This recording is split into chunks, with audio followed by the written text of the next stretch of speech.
జై శ్రీరామ్. లాస్ట్ పార్ట్లో మనము ఇంద్రుడు ఇంకా దేవతలు వాయుదేవుడి దగ్గరకు వచ్చి క్షమాపణ కోరి తర్వాత హనుమంతునికి వరాలు ఇద్దాము అనుకుంటారని చెప్పాను కదా, అది ఇప్పుడు కంటిన్యూ చేద్దాం.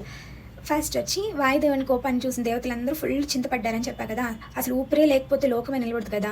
సో అందుకనేసి అందరూ ఫుల్ భయపడి ఇంకా ఎలా అయినా వాయుదేవుని కూల్ చేయాలి అనేసి ఫస్ట్ ఇంద్రుడు వస్తాడనమాట. వచ్చి క్షమాపణ చెప్తాడు.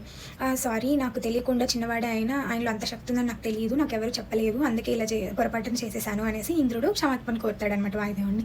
తర్వాత బ్రహ్మదేవుడు, శివుడు, విష్ణు కూడా అలా వచ్చి క్షమాపణ కోరమని అడుగుతాడు. తర్వాత ప్రతి ఒక్క దేవత ఒక్కొక్కరిగా హనుమంతుడి దగ్గరకు వచ్చి ఒక అద్భుతమైన వరాలు ఇస్తారనమాట. అలా ఫస్ట్ వచ్చి బ్రహ్మదేవుడు వస్తారు. బ్రహ్మదేవుడు వచ్చి నీకు బ్రహ్మాస్త్రం పని చేయదు అనేసి హనుమంతుడికి వరం ఇస్తాడు. తర్వాత ఇంద్రుడు వస్తారు. ఇంద్రుడు వచ్చి నీ శరీరం వజ్రంలో ఉండి ఎవ్వరు నేను హాని చేయలేరు అనేసి వరం ఇస్తాడు. తర్వాత అగ్నిదేవుడు వస్తాడు. వచ్చి నీకు ఎప్పటికీ అగ్నికి కాలిపోవు నువ్వు అనేసి వరం ఇస్తాడు. తర్వాత వరుణుడు వస్తాడు. వరుణ్ దేవుడు వచ్చి నీ మీద నీళ్ళ ప్రభావం చూపదు అనేసి వరం ఇస్తాడు. తర్వాత యముడు వస్తాడు. యముడు వచ్చి నీకు అసలు మరణమే ఉండదు అనేసి వరం ఇస్తాడు. తర్వాత వాయుదేవుడు వస్తాడనమాట. వాయుదేవుడు వచ్చి నీ వేగాన్ని ఎవ్వరు ఆపలేరు అనేసి వరమిస్తాడనమాట. అలా చిన్న హనుమంతుడికి అసలు వరాల వర్షంతో స్నానం ఆడాడనమాట.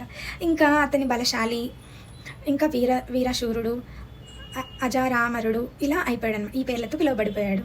ఇంకా అతి తక్కువ వయసులోనే హనుమంతుడికి ఇలా చిలిప్ చేష్టల వల్ల ఇలా దేవతల నుంచి అసలు వరాలు ఇప్పించుకోగలిగేంత స్థాయికి వచ్చేసాడని అసలు దేవతలందరూ కూడా తలుచుకుని నవ్వొచ్చేలా ఉంటారనమాట. దీని కంటిన్యూషన్ నెక్స్ట్ పార్ట్లో చూద్దాం. Thank you.